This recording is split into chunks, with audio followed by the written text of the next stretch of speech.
the lovely and talented Annie Lennox and the Eurythmics there.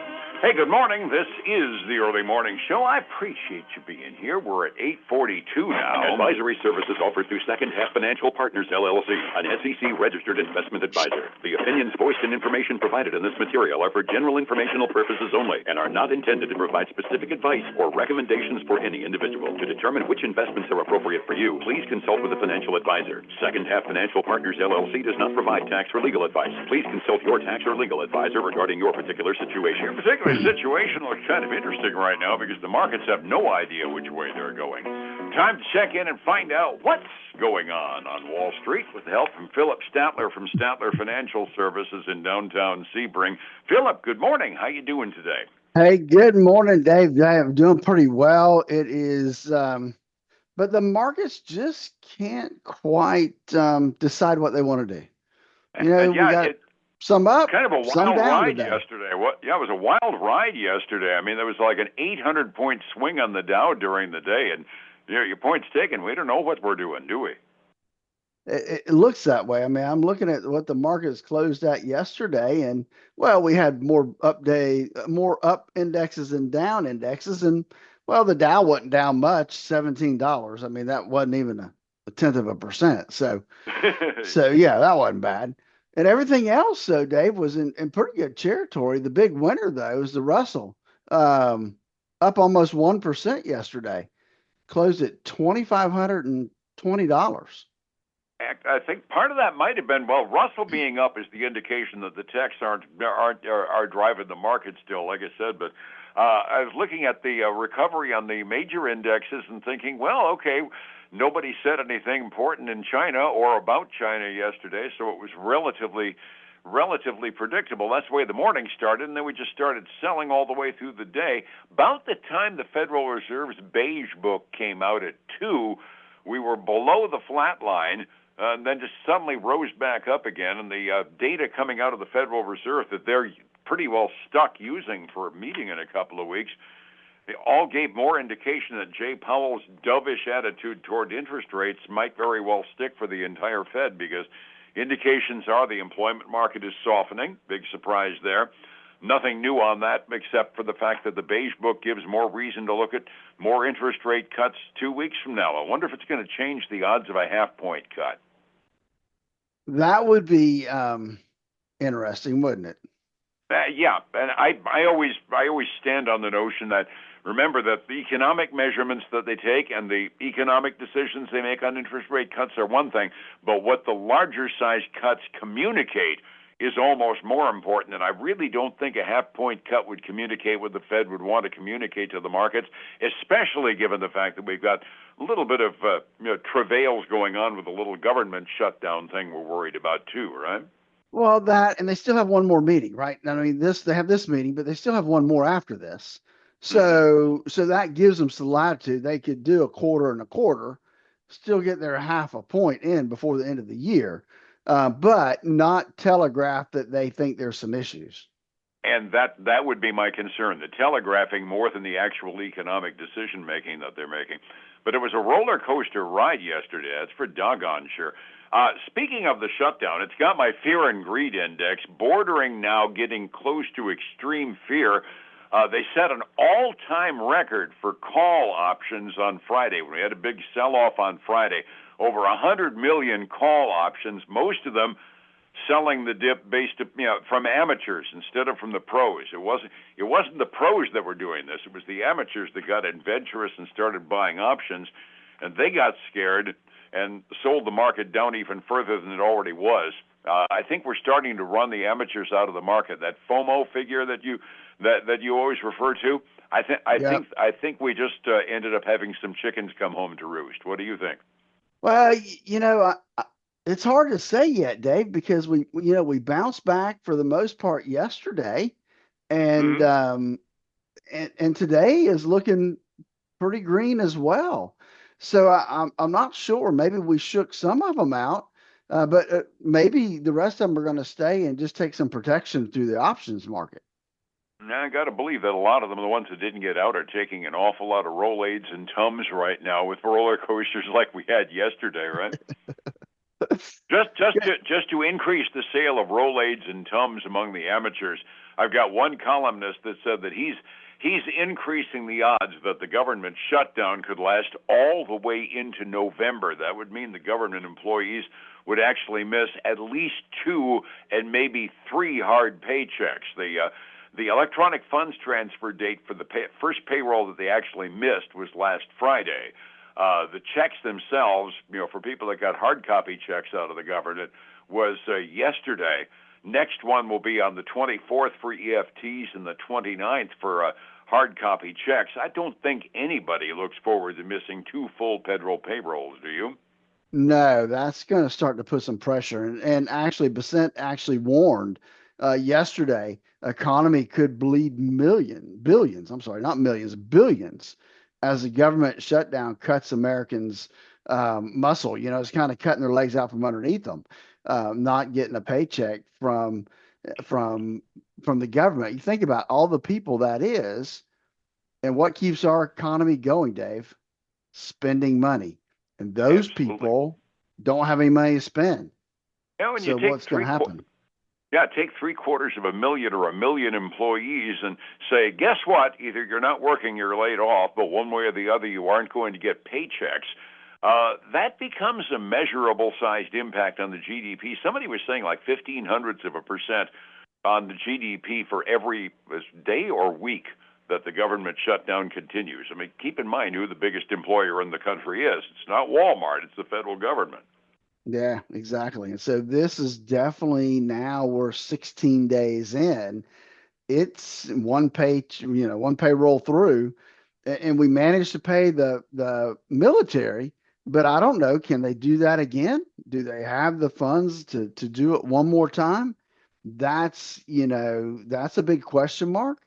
Hmm. And how long is this thing going to drive on? I mean, come on, guys, we got to get our heads together here. And I mean, I understand some of the Democrats' position, but they need to kick some of their stuff out in order for the Republicans to be able to come in and negotiate and make a deal, because they're not going to take 100% of what the Democrats want to do right now.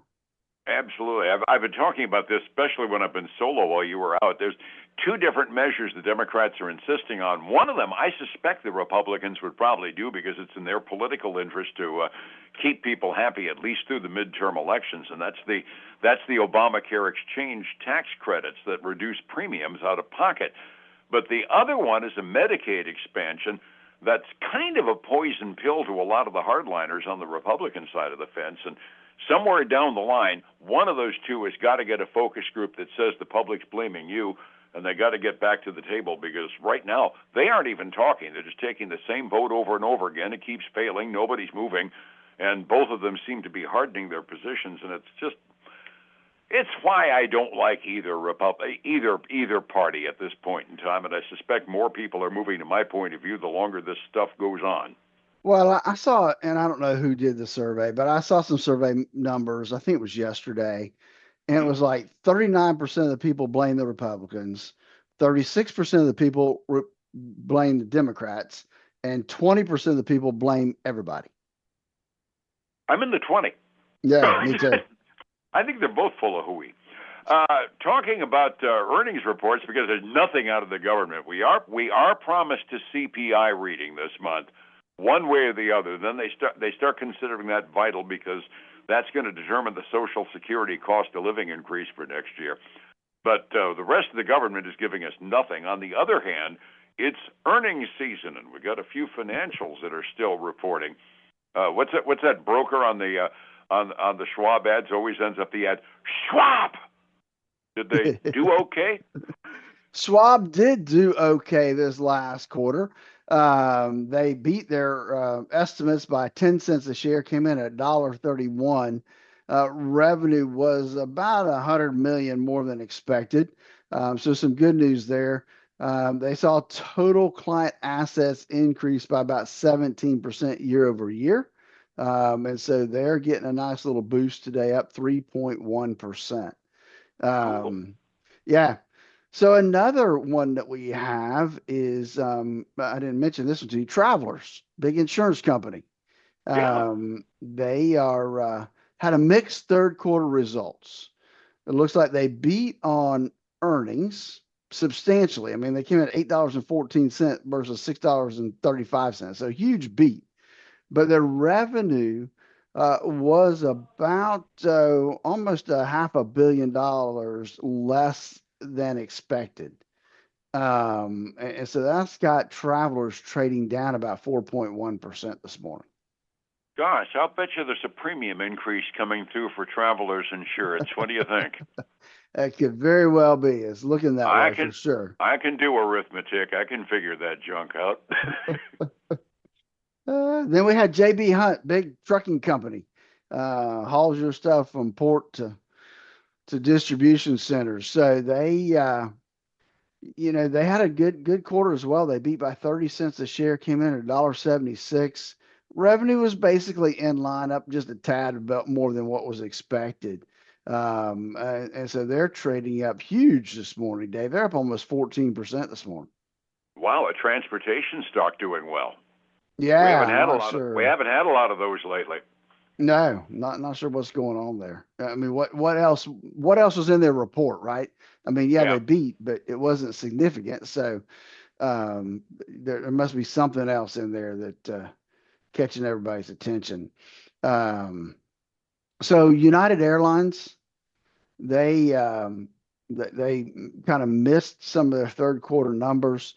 They missed in revenue. They did beat on earnings, but that's got them. Well, they're basically even right now. They were down about a 1% earlier this morning. All right. Got time for one The more. Well, let's look and see what do we have here that might be of interest to people.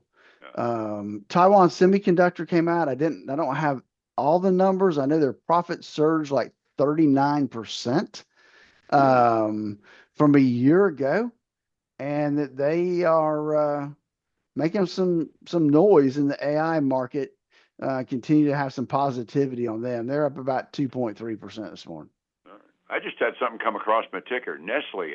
We don't have the report per se, but they got their single biggest one-day share surge since 2008 after they announced an earning beat and unfortunately some layoffs as well.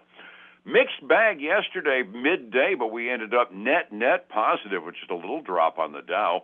How we doing 45 minutes early this morning, Philip? Still got quite a bit of green ink, Dave. The Dow's up 1/3%.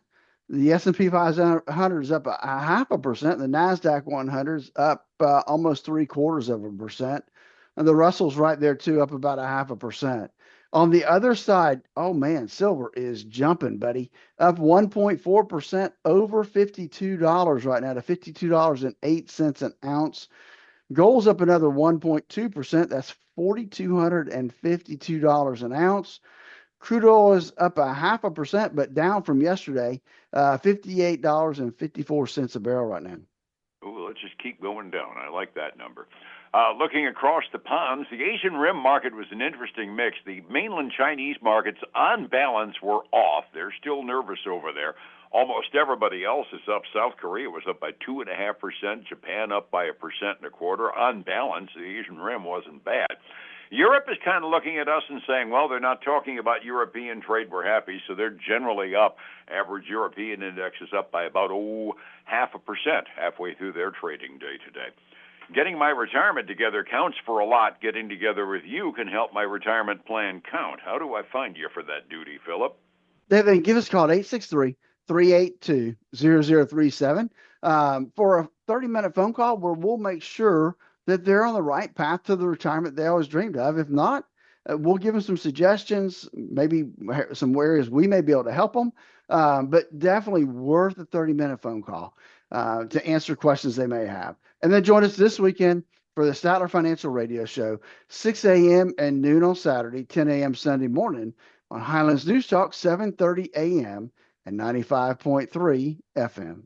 And one more time for the week, tie the ribbons on it tomorrow morning at this time right here on Light. Philip, thank you so much, and I'll see you tomorrow. All right, buddy. Have a great day. Thank you, my friend. It's 105.7 Light FM, Statler and Statler Financial Services. Philip Statler. Hey, folks, I want to thank you for joining us today. I hope things are going well for you. Join Dave and I again tomorrow.